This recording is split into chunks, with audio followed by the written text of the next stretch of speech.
Perkenalkan, nama saya Bang Purnomo SPDI dari SMK NU Hasim Masjid Tarup. Saya juga termasuk peserta PPG PAI Batch 3 di LPTK UIN Kyai Haji Abdul Manap Wahid Pekalongan.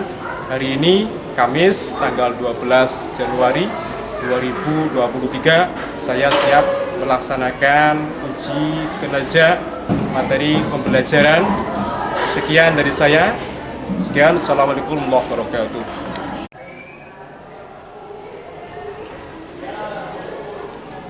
Assalamualaikum warahmatullahi wabarakatuh. Waalaikumsalam warahmatullahi wabarakatuh. Apa kabar semuanya? Baik. Baik ya? Ya. Gak ada yang sakit? Ya. Sudah selamat semua? Ya.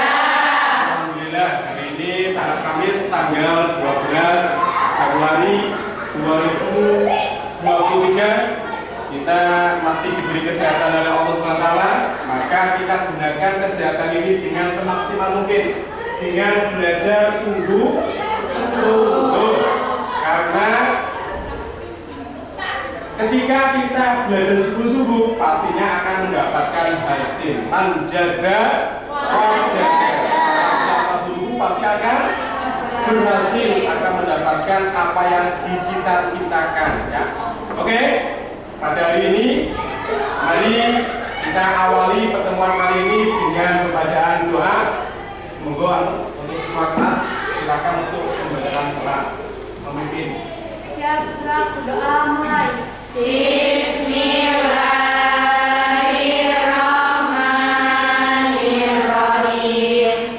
Asyhadu an la ilaha illallah wa asyhadu anna Muhammadar Rasulullah. Raditu billahi rabban wa bil islami dinan wa bi Muhammadin nabiyya wa rasulah. Rabbi zidni ilma warzuqni fahma.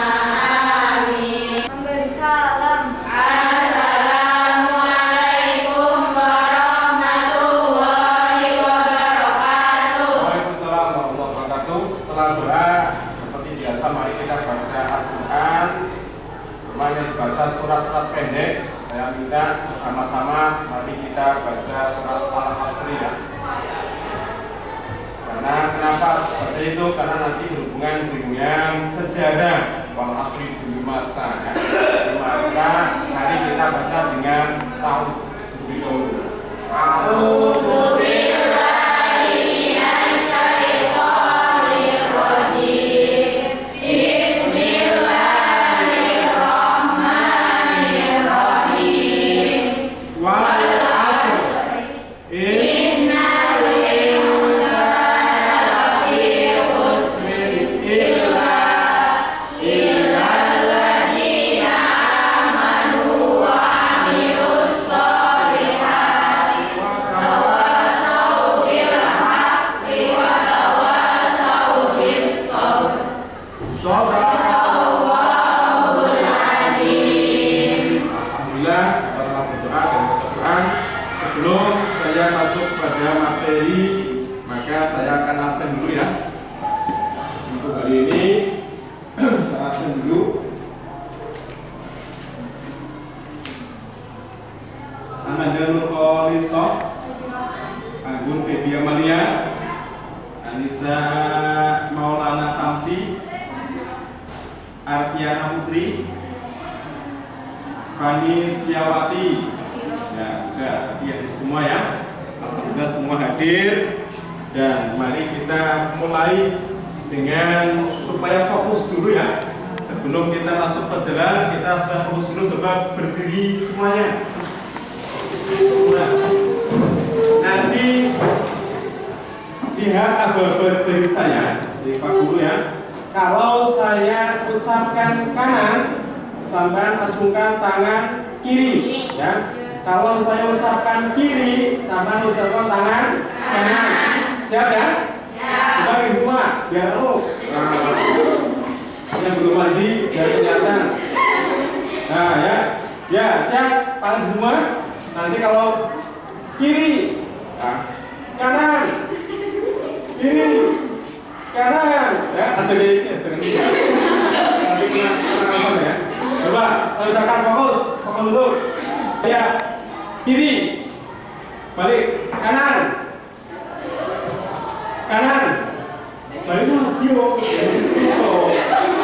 Ya, fokus satu lagi, kanan, balik, kembali, kiri, kanan, kembali, kiri, kanan.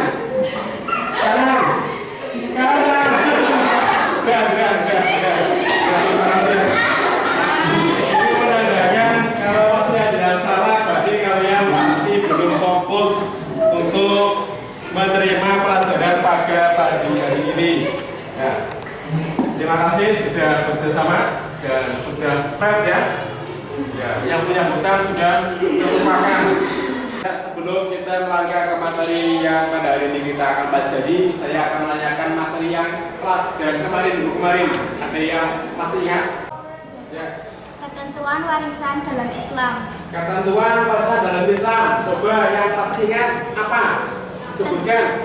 Tentang furudul muqaddarah, Iya. yaitu yang mendapat setengah, sepertiga, seperempat, seperenam, seperdelapan, dan 2/3. Pasti ada 6 bagian furudul muqaddarah ya. Iya. Silakan nanti dihafalkan lagi bagian-bagiannya. Ya, terima kasih sudah menyampaikan tadi. Dan yang lainnya juga tetap membuka materi yang sudah pelajari ya. Untuk materi pada kali ini yaitu strategi dakwah perkembangan Islam di Indonesia. Tujuan pembelajarannya melalui diskusi dan menggali informasi, peserta didik diharapkan dapat menghayati ketentuan dakwah berdasarkan syariat Islam dan memajukan perkembangan Islam Indonesia dengan istiqomah. 2. Mengamalkan ketentuan dakwah berdasarkan syariat Islam dengan mewujudkan perkembangan Islam Indonesia dengan istiqomah. Jadi menghayati sekarang mengamalkan. Yang ketiga, menghayati sikap moderat dan santun dalam berdakwah. Yang keempat, mengamalkan sikap moderat dan santun dalam berdakwah.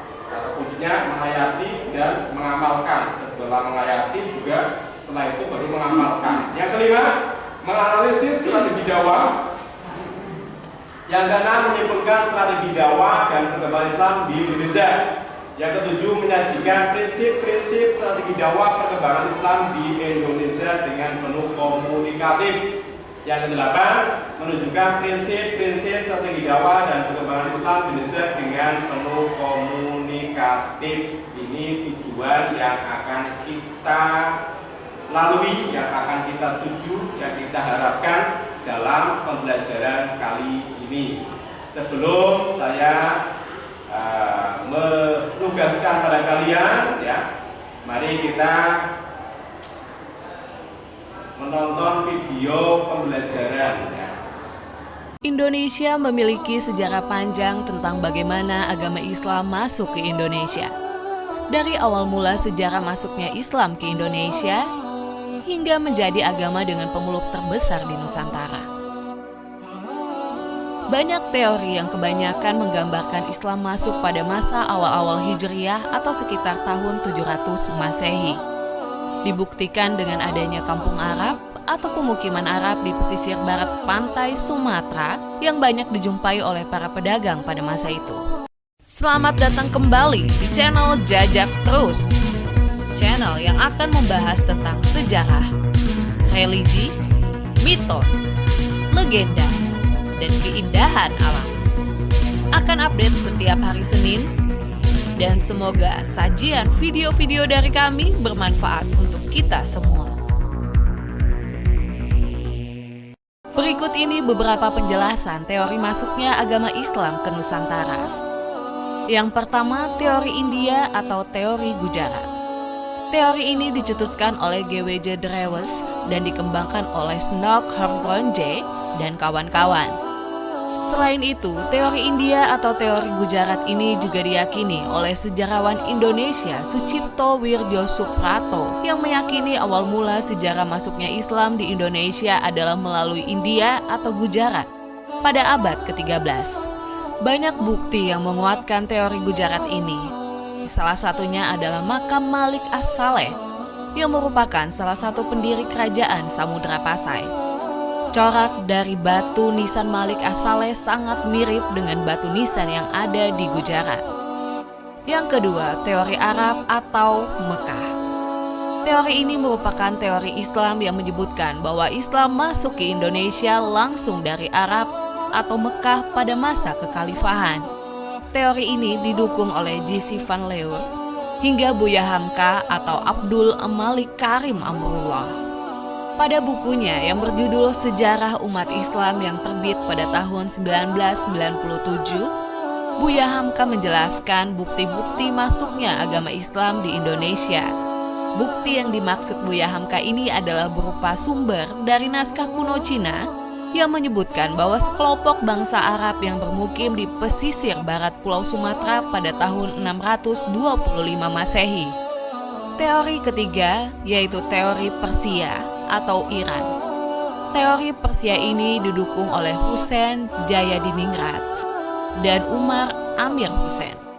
Menurut Jayadiningrat, kebudayaan Islam di Nusantara punya banyak kesamaan dengan kebudayaan Islam di Persia. Salah satu contoh kebudayaan Islam di Nusantara yang mirip dengan kebudayaan Islam di Persia adalah kaligrafi yang ada di makam batu nisan di Nusantara. Juga beberapa ritual keagamaan seperti tabot di daerah Bengkulu dan tabuik di daerah Sumatera Barat yang hampir mirip dengan ritual keagamaan di Persia yang diadakan setiap tanggal 10 bulan Muharram. Yang keempat yaitu teori Cina. Teori ini yang menyebutkan bahwa asal mula sejarah masuknya agama Islam ke Indonesia berasal dari Cina. Agama Islam sendiri berkembang di Cina pada masa dinasti Tang, 618 sampai 905 Masehi.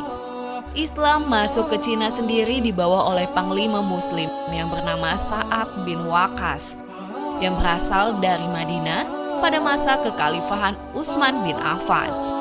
Dalam buku Islam di Cina dituliskan oleh Jane Aberli tahun 2004 menyebutkan bahwa relasi antara orang-orang Islam dari Arab dengan orang-orang di Cina terjadi pada tahun 713 Masehi. Masuknya Islam ke Nusantara juga diyakini bersamaan dengan banyaknya migrasi orang-orang Cina Muslim ke Asia Tenggara, terutama wilayah Nusantara, yang kebanyakan memasuki wilayah Sumatera bagian selatan pada tahun 879 Masehi atau abad ke-9 Masehi. Banyak catatan-catatan yang menyebutkan bagaimana awal mula Islam masuk ke Indonesia, kemudian siapa yang membawanya, bagaimana pengaruhnya terhadap masyarakat di Nusantara, dan lainnya. Bahkan, catatan Islam masuk ke Indonesia terdiri dari berbagai teori yang masing-masing teori juga menyimpulkan bukti serta pendapatnya. Pulau Sumatera menjadi daerah yang pertama mendapat penyebaran agama Islam dikarenakan posisi Pulau Sumatera yang dekat dengan Selat Malaka yang pada masa itu merupakan pusat bisnis atau pusat perdagangan. Di Selat Malaka ini banyak terdapat pedagang dari seluruh penjuru negeri dan salah satunya adalah pedagang yang berasal dari Timur Tengah seperti Arab dan Persia. Perdagangan dari Timur Tengah tidak hanya berdagang namun juga sambil menyebarkan agama Islam di Nusantara. Hasil bumi dari Nusantara banyak menarik minat para pedagang.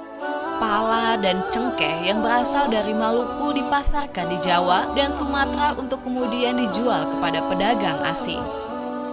Pelabuhan-pelabuhan di Jawa dan Sumatera sering disinggahi pedagang asing yang terkenal, yaitu Pelabuhan Lamuri, Pelabuhan Barus, dan Pelabuhan Palembang di Sumatera, Pelabuhan Sunda Kelapa, dan Pelabuhan Gresik di Jawa.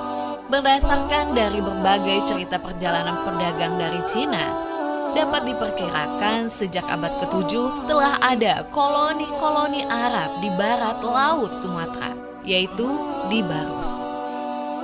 Diperkirakan para pedagang Arab ini hanya berdiam untuk menunggu musim yang baik untuk berlayar.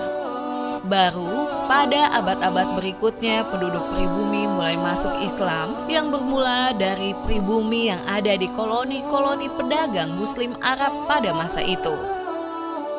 Menjelang abad ke-13 Masehi, mulai muncul kerajaan-kerajaan yang bercorak Islam di Sumatera, yaitu Kerajaan Perlak, Samudra Pasai, dan Palembang.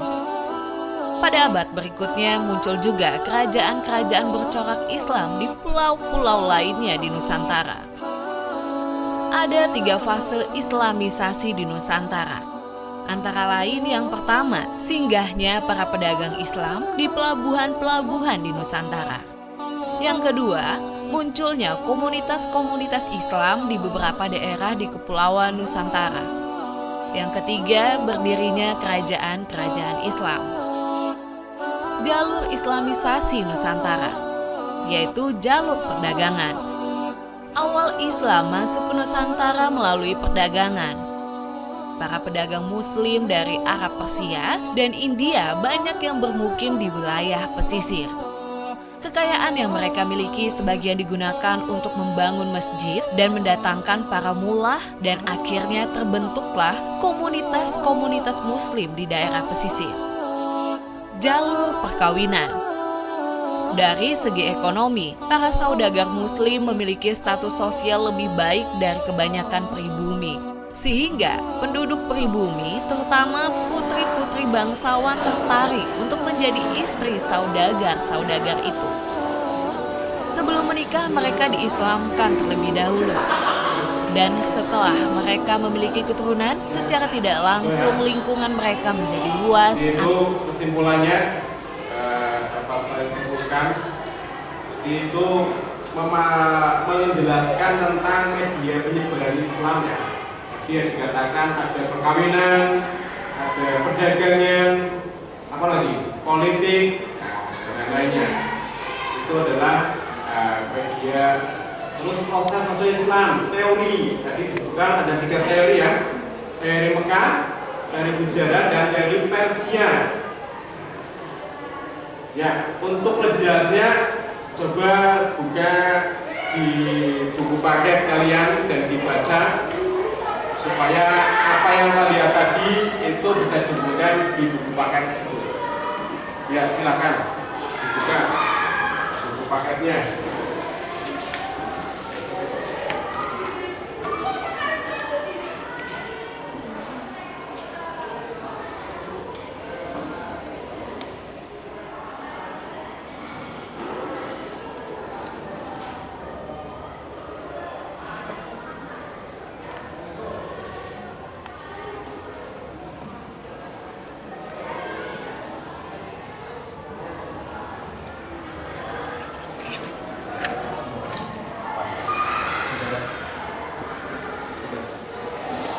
Ya, setelah kalian baca dan sudah dihubungkan dengan tadi materi yang sudah saya tampilkan di video, maka saya akan menugaskan kalian untuk berdiskusi kelompok ya.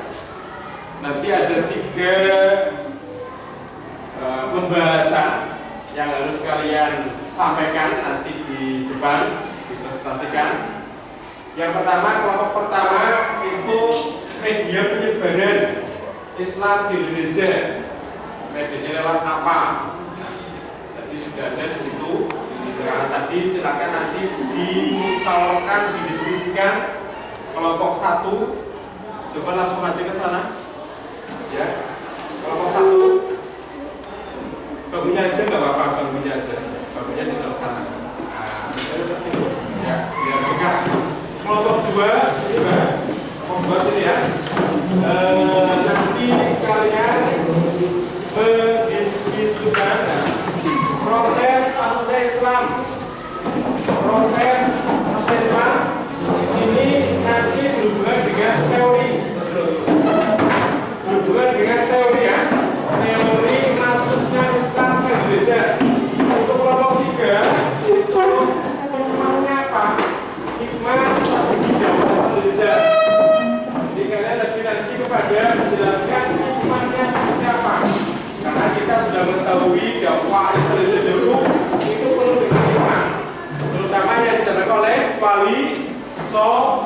kelompok ya.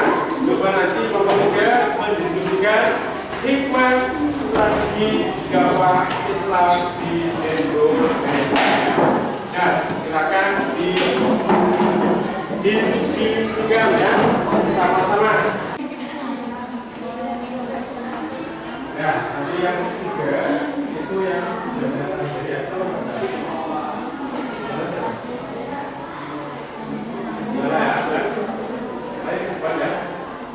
orang berarti 1, 2, 3 ke depan nanti ya.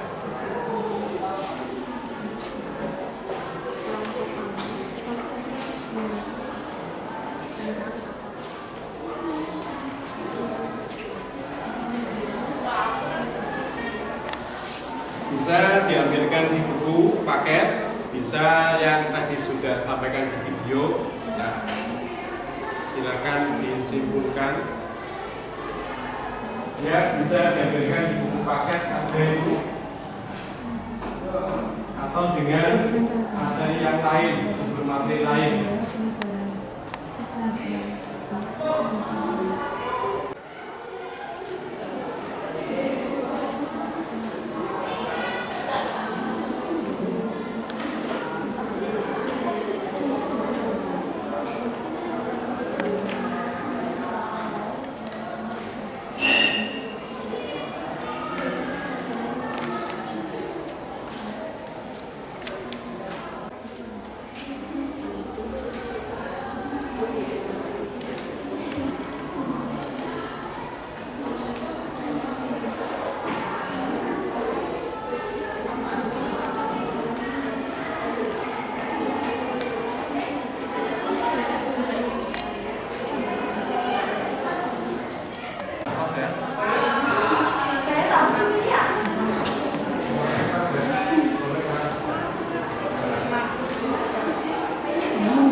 Dibacakan kelompok 1. Assalamualaikum. Assalamualaikum. Perkenalkan, nama saya Tata Tika Nabila dari kelompok 1. Saya ingin mempresentasikan hasil diskusi kelompok 1 tentang media penyebaran Islam di Nusantara. Di antaranya adalah 1. Melalui perdagangan. Pada tahap awal, saluran yang dipergunakan dalam proses Islami di Indonesia adalah perdagangan. Hal itu dapat diketahui melalui adanya kesibukan lalu lintas perdagangan pada abad ke-7 hingga abad ke-16 Masehi. 2. Melalui perkawinan. Dari aspek ekonomi, para pedagang muslim memiliki status sosial ekonomi yang lebih baik daripada kebanyakan penduduk pribumi. Hal ini menyebabkan banyak penduduk pribumi, terutama para wanita, yang tertarik untuk menjadi istri-istri para saudagar muslim. Yang ketiga, melalui pendidikan. Proses Islami di Indonesia juga dilakukan melalui media pendidikan. Para ulama banyak yang mendirikan lembaga pendidikan Islam berupa pesantren. Pada lembaga inilah para ulama memberikan pengajaran ilmu keislaman melalui berbagai pendekatan sampai kemudian para santri mampu menyerap pengetahuan keagamaan dengan baik. Yang keempat, melalui tasawuf. Jalur lain yang juga tidak kalah pentingnya dalam proses Islami di Indonesia adalah tasawuf. Salah satu sifat khas dari ajaran ini adalah akomodasi terhadap budaya lokal sehingga menyebabkan banyak masyarakat Indonesia yang tertarik menerima ajaran tersebut. Yang kelima, melalui kesenian. Saluran Islami melalui kesenian yang paling terkenal adalah melalui pertunjukan wayang. Seperti diketahui bahwa Sunan Kalijaga adalah tokoh yang paling mahir dalam mementaskan wayang. Yang keenam, melalui politik. Di Maluku dan Sulawesi Selatan, kebanyakan rakyat masuk Islam setelah rajanya masuk Islam terlebih dahulu. Pengaruh politik raja tersebut sangat membantu tersebarnya Islam di wilayah ini. Jalur politik juga ditempuh ketika kerajaan Islam menaklukkan kerajaan non-Muslim, baik di Sumatera, Jawa maupun Indonesia bagian timur. Sekian hasil kelompok diskusi dari kelompok 1. Terima kasih. Ya kita close dulu. Ya, silakan Bapak juga untuk menyampaikan hasil diskusi yang tadi sudah dilaksanakan. Proses masuknya Islam ke Indonesia, jadi ada teori ya. Ya, silakan. Perkenalkan, nama saya Muhammad Amalia dari kelompok 2 ingin membacakan hasil diskusi tentang teori masuknya Islam di Indonesia. Para pakar sejarah berbeda pendapat mengenai sejarah masuknya Islam ke Nusantara. Setidaknya terdapat 3 teori besar yang dikembangkan oleh Ahmad Mansur Suryanegara yang terkait dengan asal kedatangan, para pembawanya, dan waktu kedatangannya.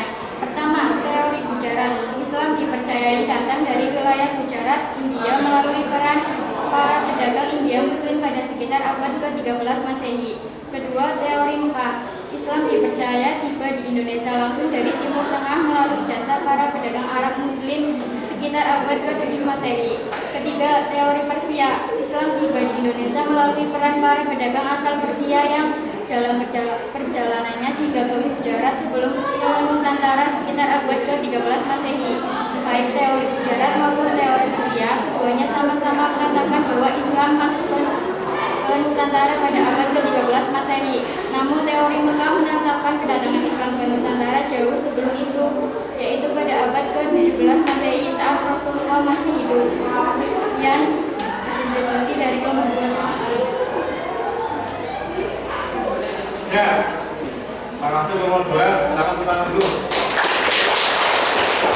Kelompok 3 yang akan menyampaikan diskusi yang sudah dilaksanakan tadi. Silakan. Perkenalan dulu. Perkenalkan, nama saya Naila Fandianova dari kelompok 3 ingin membaca hikmah dan manfaat strategi dakwah dan perkembangan Islam di Indonesia. 1.